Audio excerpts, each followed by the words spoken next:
The volcanic rocks crunched under David's boots as he checked the thermal readings near the lava pools. He had walked this path dozens of times in the past 3 months, always finding the same data, always recording the same temperatures. The research outpost needed these surveys, even if they were boring. Something glinted between two black stones ahead. David stopped and pulled out his scanner. The readings showed biological heat, which was strange because most creatures avoided zones. He moved closer and found a round object the size of a basketball covered in dark red scales that seemed to shimmer. An egg, a dragon egg. David had seen pictures in the Tesseran databases, but never expected to find one this close to the human outpost. The egg sat alone in a small depression, no parent in sight. He knew dragon mothers never left their eggs unless something was very wrong. The egg cracked. David froze. He should have backed away immediately. Protocol said to observe from a distance and call the science team, but the crack widened and a small sound came from inside, something between a squeak and a chirp that a tiny snout pushed through the shell. Then a head emerged, crimson red with golden eyes that blinked against the bright sunlight. The hatchling was barely bigger than his hand, with wings folded against its body like wet paper. Those golden eyes locked onto David's face. The dragon pulled itself free from the shell and tumbled onto the warm rocks. It stood on wobbly legs, opened its mouth and made that chirping sound. Again, David remained perfectly still. The hatchling took 3 unsteady steps toward him. "No," David said quietly. "I'm not your mother. You need to stay here and wait." The hatchling tilted its head at the sound of his voice. It chirped again and took another step. David backed away slowly. The dragon followed, matching his pace. "This is bad," David muttered. He turned and walked faster toward the outpost. The sound of tiny claws scratching on volcanic rock followed him. He glanced back and saw the hatchling stumbling after him, determined despite falling. Every few steps, David tried stopping several times during the walk back. Each time he moved, the dragon moved. Each time he stood still, it caught up and sat his feet, looking up at him with those bright golden eyes. That'll be why. The time he reached the outpost doors, the hatchling was exhausted but still following. David entered the airlock and the doors sealed behind him. He looked through the transparent panel. The dragon sat outside, staring at the door. "Dr. Tanaka," David called through his communication device. "We have a situation." 20 minutes later, 3 researchers stood in the observation room watching the small dragon through the cameras. It had not moved from the door. "You let him print on you," Dr. Tanaka said. Her voice was flat and disappointed. "The first rule of xenobiology fieldwork: never be the first thing a hatchling sees." "I didn't plan this," David said. "The egg was alone. It hatched while I was examining it. The damage is done." Tanaka crossed her arms. "Tesseran dragons bond for life. That creature thinks you're its parent now." Owen Banks, the security officer, leaned against the wall. "So we relocate it, take it far from the outpost and leave it near adult dragons." "It will die," said Riss, the Tesseran liaison. The insectoid aliens translation device made clicking sounds. Before the words came through, a bonded hatchling separated from its chosen one cannot survive. It will refuse food. It will not accept another. David stared at the small dragon on the screen. It had curled into a ball, but its eyes remained fixed on the door. There must be something we can do, he said. Yes, Riss replied, accept the bond or watch it die. There is no middle path. Tanaka shook her head. Absolutely not. We cannot allow personnel to form attachments with apex predators. Those things grow to 12 feet tall. They breathe fire. One mistake and people die. It's the size of a cat, David argued. For now, Tanaka said, in 6 months it will be large enough to kill you by accident. In a year it could destroy this entire outpost if it becomes aggressive. Owen pushed off from the wall. I'll handle the relocation. We'll sedate it and take it to the northern territories where the wild dragons nest. David felt something tight in his chest. He had only known this creature for a few hours, but the thought of it dying alone made him feel sick. Give me one night, he said. Let me research this properly. If there's no safe option, we'll do the relocation tomorrow.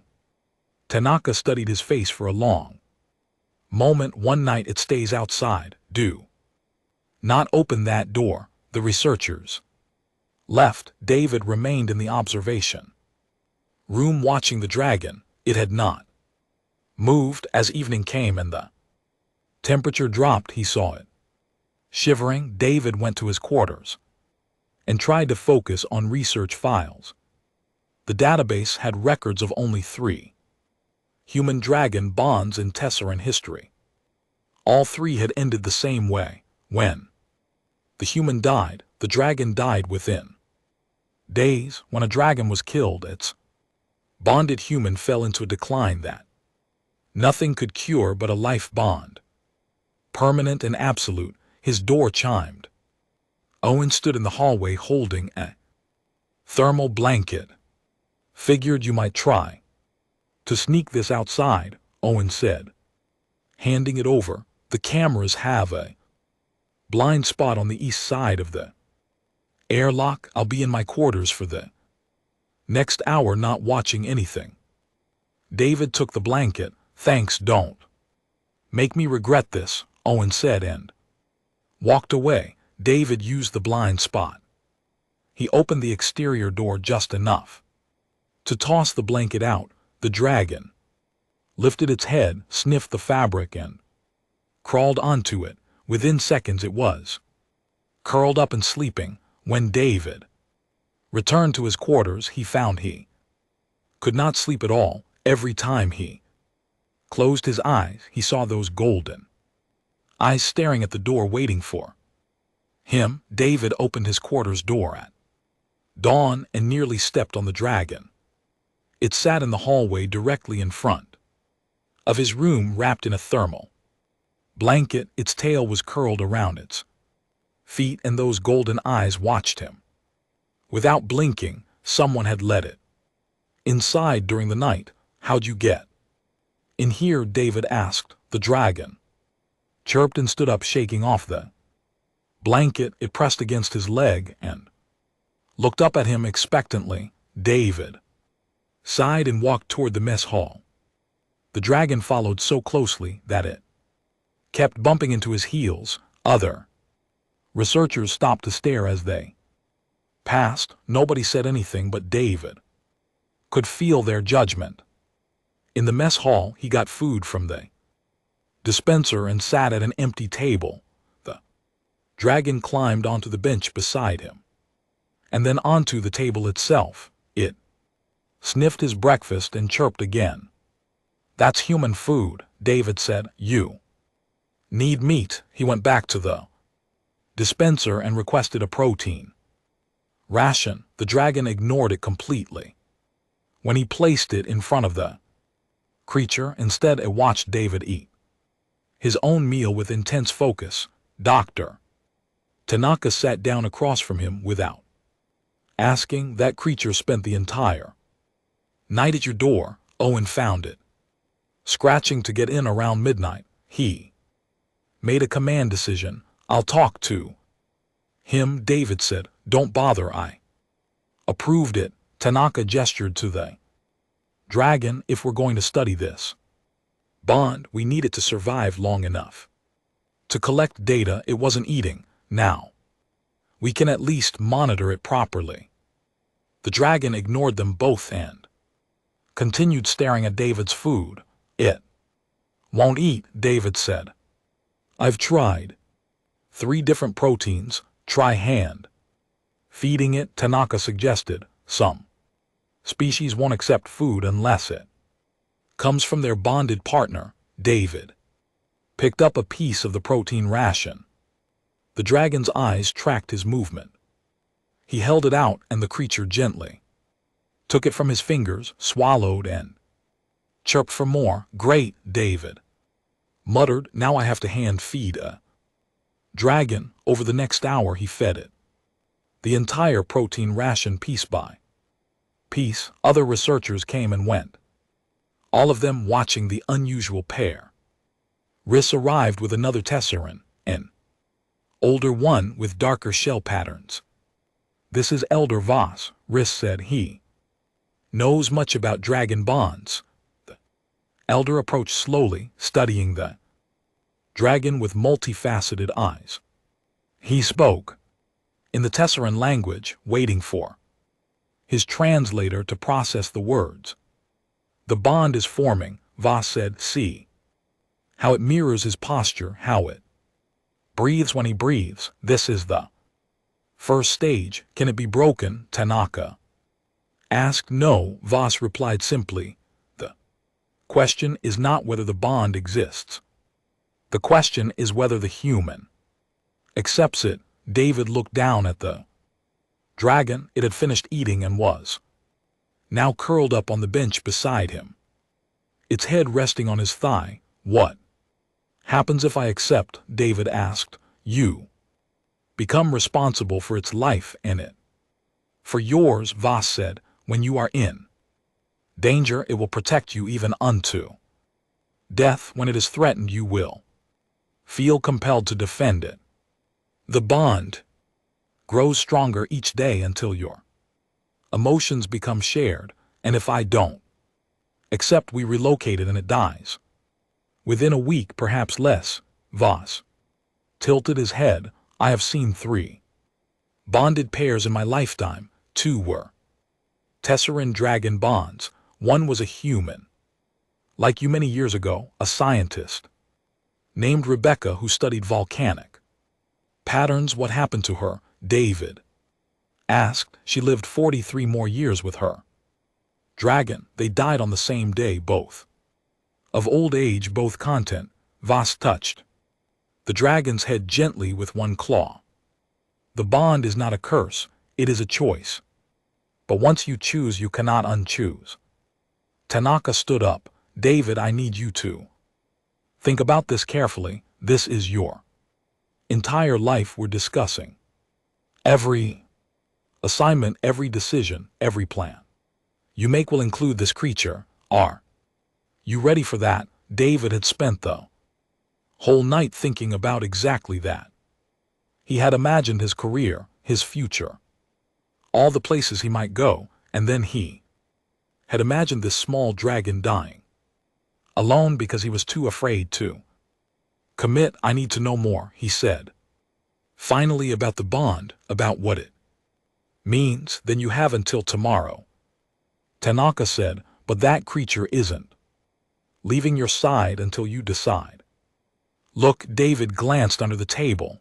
The dragon had moved from the bench and was now curled completely around his feet, its warm body making a circle that enclosed both his boots. It was fast asleep that he tried to move his foot.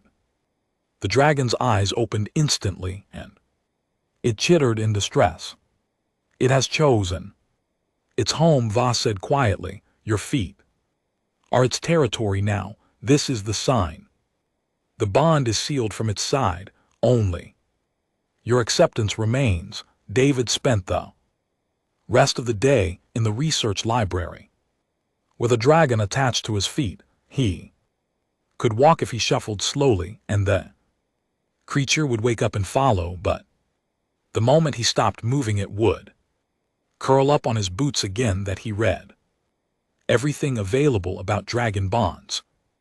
The physiology, the psychology, the practical implications. Dragons lived about 60 years on average. They were intelligent, capable of learning complex commands. They formed emotional connections not just with their bonded partner but with that partner's community. They were also fiercely protective and grew to enormous sizes. That be while lunch, David had made his decision. The dragon was still sleeping on his feet under the library desk. Trusting him completely, he activated his communication device. "Dr. Tanaka," he said, "I need to register a formal bond with Tesseran authorities." There was a long pause. "Are you absolutely certain?" Tanaka asked. David looked down at the small dragon. It had woken at the sound of his voice and was watching him with those golden eyes that had followed him since the moment it hatched. "Yes," David said, "I'm certain." The dragon chirped softly and went back to sleep on his feet. Finally home. The bonding ceremony took place in the outpost's main hall 3 days after David's decision. Reese had arranged everything according to Tesseran tradition, which meant the floor was covered in volcanic sand and the lights were dimmed to simulate twilight. Elder Voss stood at the center of the circle, his shell decorated with ceremonial paint. David knelt across from him with the dragon sitting calmly in his lap. The creature had grown noticeably in just those few days, now the size of a large house cat. "What name have you chosen?" Voss asked in Tesseran, the translator converting his words. "Ash," David replied, "because of where I found him." Voss nodded approvingly. "Ash, born of fire, bonded to David, born of earth. Let the joining be witnessed." The ceremony was simple. Voss spoke words in ancient Tesseran that the translator couldn't process. He marked David's forehead with red clay and touched Ash's scales with the same substance. Then he joined their hands together, David's palm against Ash's small clawed foot. David felt something shift in his chest. It was like a door opening that he hadn't known was closed. Suddenly he could sense Ash's emotions: contentment, security, belonging. The dragon looked up at him and chirped, and David understood it wasn't just a sound. It was communication. "Safe home. Together, the bond is complete," Voss declared. "Let no one separate what fire has joined." The watching researchers applauded politely. Dr. Tanaka stood to the side with her tablet recording everything. Owen gave David a small nod. That might have been approval or resignation. After the ceremony, Reese approached with a thick document reader. "You must understand the legal implications," Reese said. "On Tessera, bonded pairs have special status. You cannot be assigned missions without Ash. He cannot be removed from your custody. If either of you commit a crime, both are held responsible." "What about when he grows larger?" David asked. "The outpost isn't designed for a 12-foot dragon." "That is your problem to solve," Reese said, but not unkindly. "Most bonded pairs build homes in the volcanic regions where dragons are comfortable. You have time to plan." David signed the documents. With each signature he felt the weight of his decision settling on his shoulders. This wasn't just a pet or a research subject. This was a permanent partner for the rest of his life. Ash seemed to sense his anxiety. The dragon climbed from his lap to his shoulder and pressed a warm snout against David's cheek. The gesture was so clearly affectionate that David couldn't help but smile. We'll figure out, he said. Quietly, the first week of official bonding was challenging. Ash refused to let David out of sight. When David worked in the lab, Ash sat on the counter and watched. When David showered, Ash waited outside the door and cried until he emerged. At night, Ash slept curled around David's feet, under the blankets, generating so much heat that David had to turn off his room's climate control. But there were surprising benefits too, Ash learned quickly. Within days he understood basic commands: seat, stay, come here. He could open doors by himself using his claws. He recognized different researchers by sight and smell and responded differently to each one.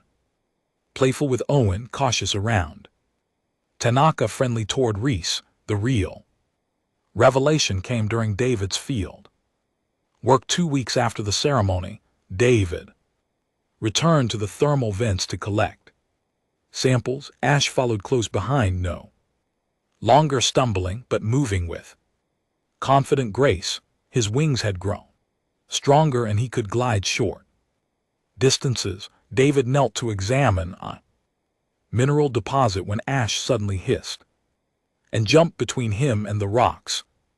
The dragon scales bristled and smoke curled from his nostrils. What's wrong? David asked. Ash didn't move. David carefully looked around the rocks and saw it, a crystal scorpion, its translucent body nearly invisible against the volcanic glass. The creature's tail was raised, dripping with venom that could paralyze a human. In seconds, Ash launched himself at the scorpion before David could react. Fight was brief and brutal. The dragon's claws were sharper than they looked, and his small jaws were powerful. With moments, the scorpion was dead, and Ash was back at David's feet, looking up at him with what could only be described as pride. David's hands were shaking. He hadn't even seen the scorpion until Ash had reacted. The dragon had saved his life. Good boy, David said, his voice rough. Very good boy, Ash chirped and pressed against his legs, accepting the praise. That evening, David found Dr. Tanaka in her office reviewing data. The bond isn't just emotional, he said, sitting down without invitation. Ash can sense danger before I can. His reaction time saved me from a crystal scorpion. Today, Tanaka looked up from her tablet. I've been documenting similar observations. Your heart rate synchronizes when you're together, your stress levels drop when he's near, and there's something else. She turned her tablet to show him brain scans. These are your neural patterns from 3 weeks ago, she said, pointing to the first image, and these are from yesterday. See these new pathways, they weren't there before the bond. David studied the scans. Bright lines connected areas of his brain that should have been separate. What does it mean? He asked. I don't know yet, Tanaka admitted, but the bond is changing your brain structure, creating new connections. It's possible you're developing a form of shared consciousness with Ash, not telepathy exactly, but something close. David thought about how he could sense Ash's emotions, how he sometimes knew what the dragon wanted before any physical signal was given. Is it dangerous? He asked. Unknown, Tanaka said. You're only the 4th human to ever bond with a Tesseran dragon. The data is limited, but so far all signs point to a symbiotic relationship. You're adapting to each other on a neurological level. David returned to his quarters and found Ash waiting at the door. The dragon had grown again. He now reached David's knees when standing on all 4 legs. We're changing each other, David said. Kneeling down, is that okay with you? Ash responded by climbing into his lap. And rumbling deep in his chest, it was. Almost like a cat's purr, but with more heat. David wrapped his arms around the dragon and felt that same sense of rightness he'd experienced during the ceremony, whatever they were becoming. Together it felt natural, it felt like home. 6 weeks after the bonding ceremony, Ash was the size of a large dog and still growing. David had moved into larger quarters on the ground floor where Ash had room to stretch his wings. The dragon still slept on his feet every night, though now those feet were buried under 60 lb of warm scales and muscle. David sat at his desk, reviewing geological surveys when he felt a pulse of curiosity from Ash. The dragon was investigating a puzzle box that Owen had brought as a gift. Ash pushed it with his snout, turned it with his claws, and within minutes had figured out how to open the compartments. You're too smart for your own good, David said. Ash looked up and made a sound that had become familiar, a low rumble that meant agreement. David still couldn't understand words, but emotions and intentions came through clearly now. The neural pathways Tanaka had identified were growing stronger. His communication device chimed. Owen's voice came through. We've got a situation in Section 7. Some equipment is malfunctioning. Could use your expertise with the thermal systems. On my way, David replied. Ash was already at the door before David stood up. The dragon had learned to anticipate his movements. They walked through the outpost together, researchers stepping aside to let them pass. Most people had grown used to seeing them together, though newcomers still stared. Section 7 housed the geothermal generators that powered the outpost. David found Owen standing near a control panel that was displaying error codes. Temperature sensors are going crazy, Owen said, reading spikes. That shouldn't be possible, but the backup systems aren't showing anything unusual. David checked the readings. Owen was right. The primary sensors showed dangerous heat levels while the secondary sensors showed normal ranges. Ash suddenly pushed between them and the panel. The dragon scale stood on end, and he growled, a sound David had never heard from him before. What's wrong? David asked, putting his hand on Ash's head, but a wave of alarm hit him through the bond. Danger, wrong, bad. Back up, David said urgently. Something's wrong. They'd barely moved when the control panel exploded in a shower of sparks. Fire burst from a junction box behind it. Owen grabbed an extinguisher, but Ash was faster. The dragon reared up and breathed a stream of superheated air that consumed the oxygen around the flames. The fire went out instantly. David stared. When did you learn to do that? Ash looked pleased with himself. Pride radiated through the bond. Owen examined the burn panel. The primary sensors weren't malfunctioning. They were reading correctly. There's a plasma leak in the wall. If we hadn't caught it, the whole section could have exploded. Ash knew, David said. He sensed it before the equipment did.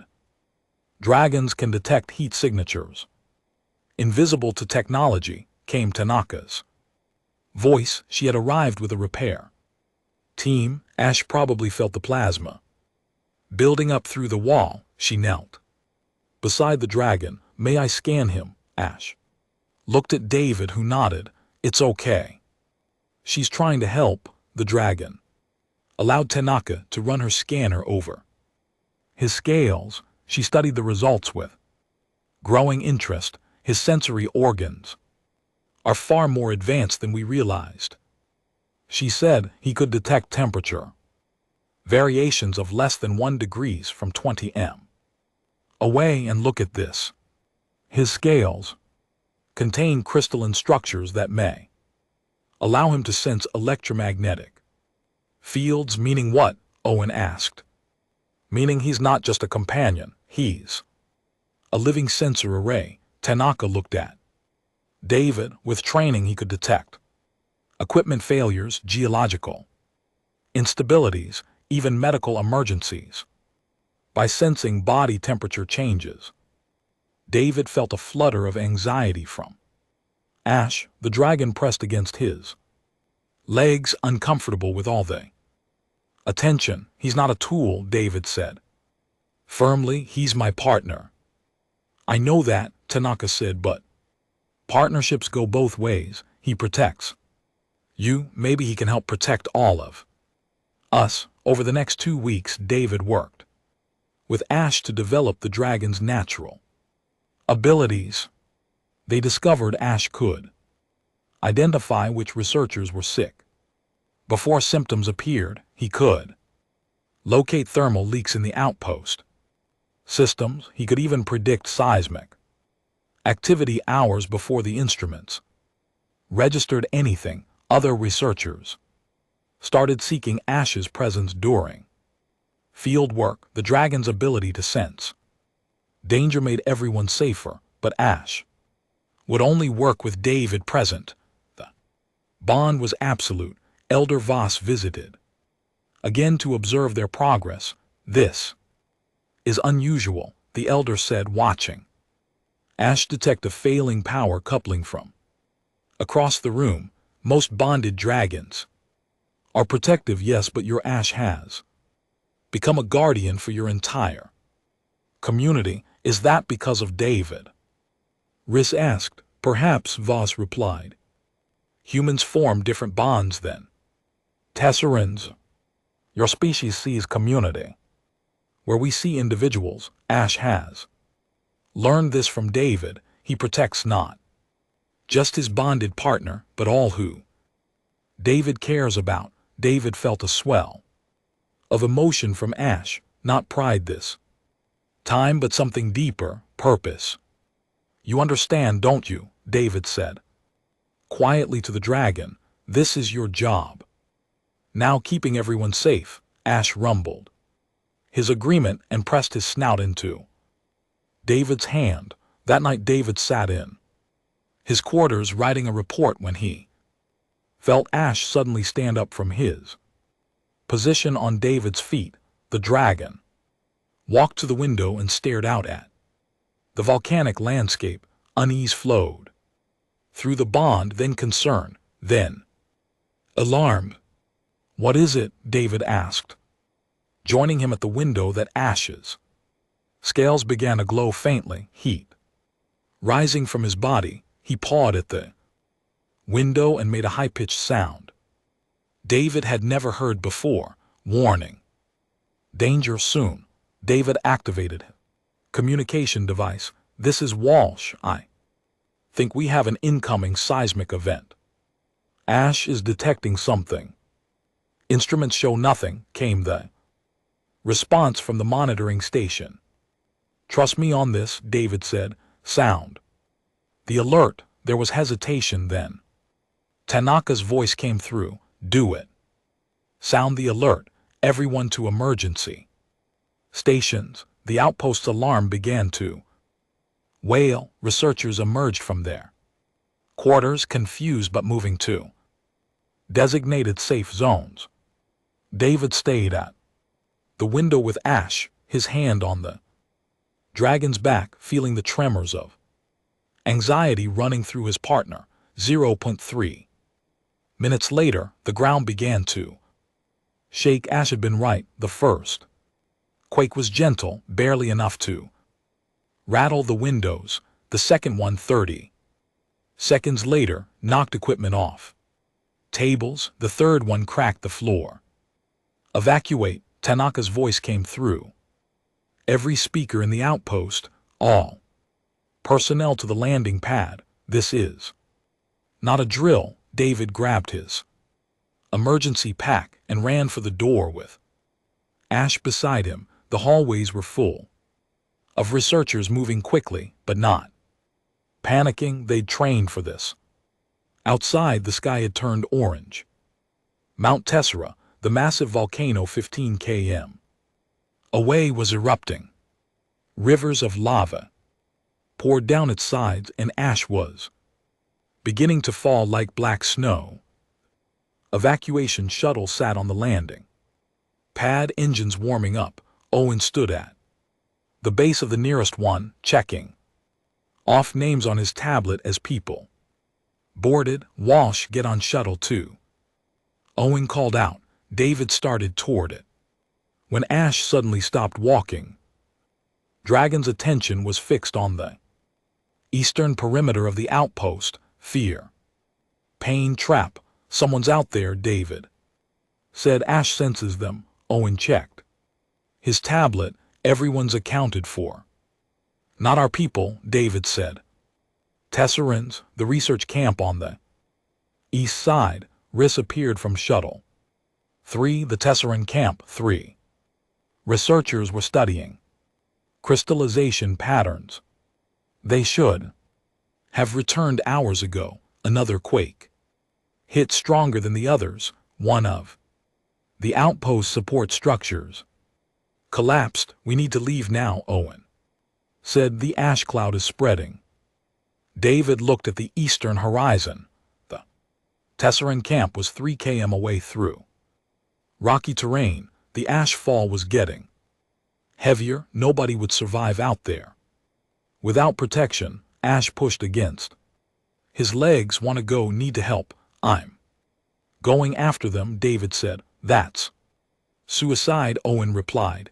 You'll never make it back in time. Ash can navigate through the ash. He can sense heat signatures. We can find them. Tanaka appeared at Owen's side. David, I can't let you do this. You're not letting me do anything, David said. I'm making choice. Get everyone else to safety. We'll meet you at the emergency shelter in the northern valley. He ran before anyone could stop him. Ash spread his wings and glided ahead, circling back to make sure David followed. The dragon had grown large enough now that his wingspan was impressive, nearly 3 m across. Ash fall intensified as they left the outpost behind. David pulled his respirator mask on and activated the thermal tracker in his suit, but he didn't need it. Ash was pulling him forward through the bond, showing him the safe path left around the hot spot over the rocks. Faster they moved through the darkening landscape like partners in a dance. David's feet found purchase where Ash indicated. He avoided weak ground that the dragon sensed would collapse. The bond had grown so strong that they operated as a single unit. The Tesseran research camp appeared through the ash cloud. One of the temporary structures had collapsed. David could hear clicking sounds. Tesseran speech in distress. Ash led him to a pile of fallen equipment and structural panels.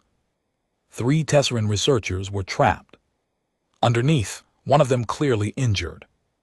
Their environmental suits were damaged, and ash was getting into their breathing filters. I'm here to help, David said, activating his translator. Can you move? The weight is too much, one of them replied. We tried. Our communication devices were crushed. We could not call for aid. David examined the debris. It would take mechanical equipment to lift the panel safely. Equipment he didn't have. Then Ash stepped forward. The dragon had continued growing over the past weeks.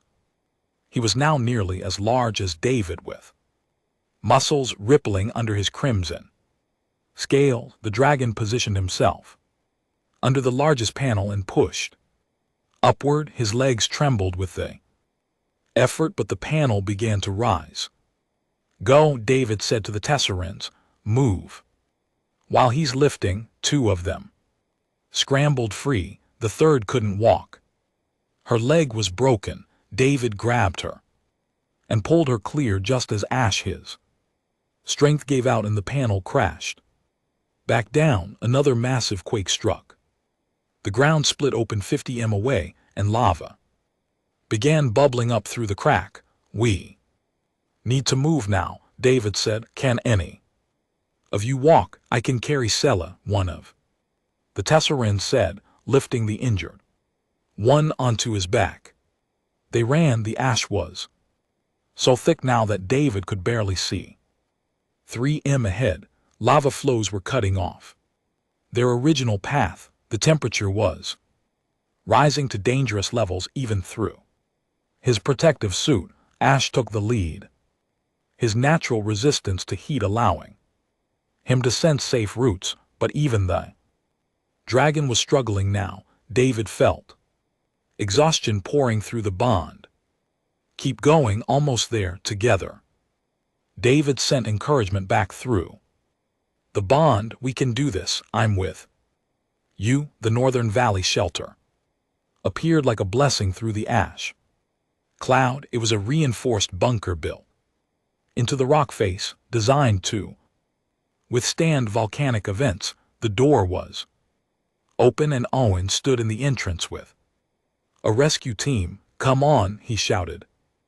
They stumbled into the shelter. The Tesserins collapsed immediately. Medical personnel rushed to help them. David fell against the wall, his lungs burning. Despite the respirator, Ash collapsed. Beside him, sides heaving, the dragon scales were covered in ash and his wings were singed at the edges. "You did it," David said, pulling off his respirator to breathe the shelter's filtered air. "You saved them." Pride and relief flowed through the bond mixed with exhaustion. Tanaka appeared with a medical scanner. "Let me check you both." "Check them first," David said, gesturing to the Tesserins. "We're fine." But they checked everyone. The Tesserins would recover. Sella's leg would heal. They had all survived because of a dragon who had learned to care about more than just his bonded partner. Elder Voss emerged from the crowd of evacuees. He approached David and Ash with slow, reverent movements. "What you did was remarkable," Voss said. "You risked your life for my people." Ash knew they needed help. David replied, "I just followed him." Voss looked at the dragon with multifaceted eyes. "The bond has made you both greater than you were alone. This is its true purpose." Outside, the volcano continued to rage, but inside the shelter, surrounded by people they had saved, David and Ash rested together, safe together, home. The rescue teams found them 3 days later. The volcanic eruption had finally stopped and the ash clouds were clearing. The evacuation shuttles landed near the emergency shelter and began transporting people back to the outpost, or what was left of it. David stood outside the shelter watching the sunrise paint the volcanic landscape in shades of red and gold. Ash sat beside him now, almost completely grown. The dragons had reached David's shoulder when sitting, and his wingspan could cover both of them in shade. "The outpost is damaged but reparable," Tanaka said. "Joining them will be operational again in a few weeks." "That's good," David replied. "The Galactic Council wants to speak with you," Tanaka continued. News of the rescue spread. Human and his bonded dragon saving Tesserin researchers during a volcanic eruption. "It's gotten attention." David felt a flutter of nervousness through the bond. Ash didn't like attention. What do they want? He asked. To understand the bond, to learn if it could be replicated. Tanaka paused.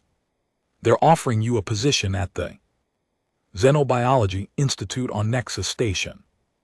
Full research facilities, a team dedicated to studying human dragon. Partnerships, it was the kind of opportunity most scientists dreamed about. Prestigious, well-funded, career-defining. And what about Ash? David asked. Does this institute have space for a 12FT dragon there? Prepared to accommodate him, Tanaka said. They understand you're a bonded pair. David looked at Ash. The dragon was watching a group of smaller volcanic creatures scurrying across the rocks. Content curious, at peace. What do you think? David asked him. Confusion came through the bond. Ash didn't understand the question. David tried to send the concept through their connection. New place, different work, many strangers. Ash responded immediately. Together. Always together. Place doesn't matter. David smiled. When do they need an answer? Soon, Tanaka said, but there's something else you should know. We've had 23 applications from other researchers wanting to attempt dragon bonding. The success of your partnership has inspired others. That's concerning, David said. Most of them won't survive the bond. The odds are terrible, which is why we need someone to teach them properly, to establish protocols to make it safer. Tanaka looked at him seriously. That could be you, David. You could help create a whole new field of interspecies cooperation. David thought about that. Tiny hatchling following him across volcanic rocks, refusing to leave his side. He thought about the ceremony, the growth, the rescue. Every step had taught him something about the bond. I'll consider the institute position, he said finally, but I need to see the facilities first, make sure they're right for both of us. Tanaka nodded. I'll arrange a visit. Over the next few weeks, the outpost slowly returned to normal. Repairs were made, research resumed, but something had changed. David noticed researchers treating Ash differently now, with respect rather than curiosity. The dragon had proven himself as more than just an interesting specimen. Owen brought a package to David's quarters one evening. This came for you from the Tesseran Council. David opened it and found a beautifully crafted collar made of volcanic glass and precious metals.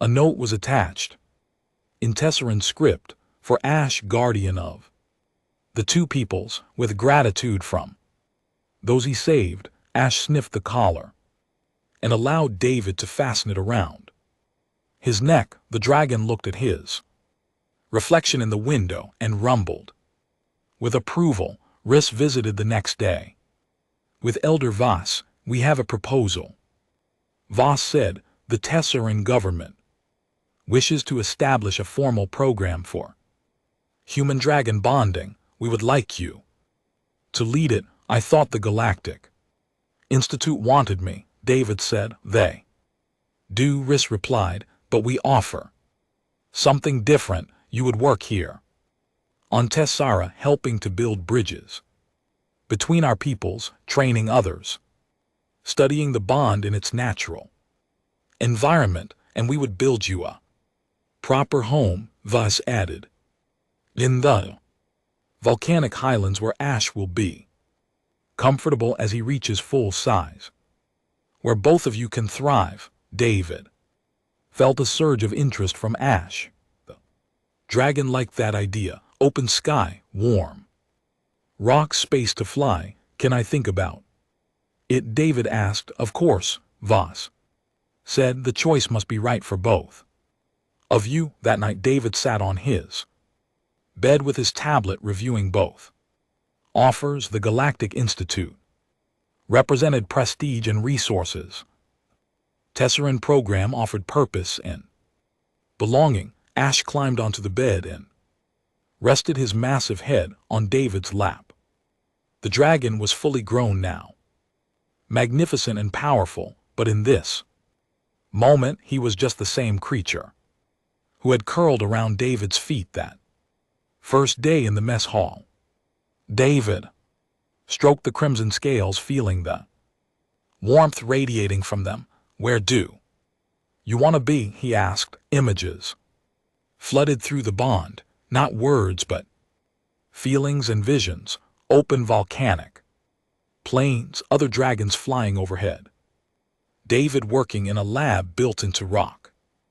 Young humans learning to bond.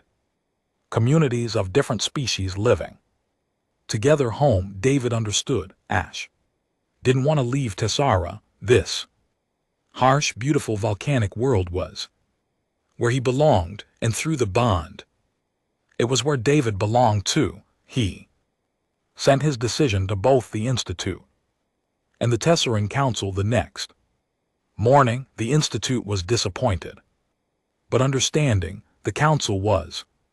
6 months later, David stood outside the new Human-Dragon Bond Research Center in the volcanic islands.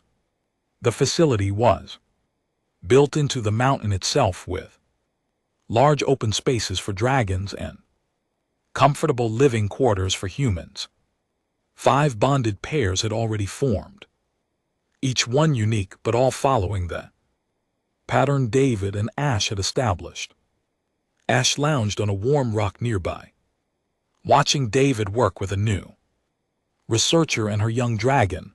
The hatchling was having trouble understanding commands. Patience. David advised the bond takes time, let it develop naturally. The young dragon suddenly chirped and ran to curl around its bonded human's feet. The researcher laughed with delight. David smiled. He had seen that exact behavior before. As evening fell, he walked to the edge of the facility's platform and looked out over the volcanic landscape. Ash joined him, pressing his warm side against David's body. "Do you ever think about that day?" David asked. "When I found your egg." Contentment flowed through the bond. "Gratitude. Love me too," David said. They stood together as the sun set, casting long shadows across the rocks.